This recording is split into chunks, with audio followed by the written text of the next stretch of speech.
ইসকনকে নিষিদ্ধের দাবি জানিয়েছে হেফাজতে ইসলাম। সরকার ও আদালত গড়িমসি করলে বৃহত্তর আন্দোলনের হুঁশিয়ারি তাদের।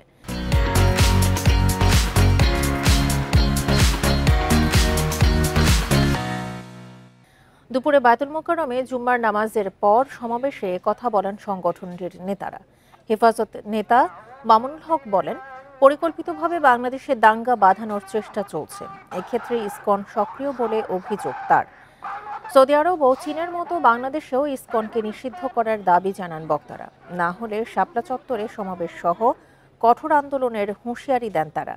চট্টগ্রামের আদালতে আইনজীবী সাইফুল হত্যার ঘটনায় দোষী ও নির্দেশদাতাদের বিরুদ্ধে তদন্ত করে ব্যবস্থা নেওয়ার দাবিও জানানো হয় সমাবেশে।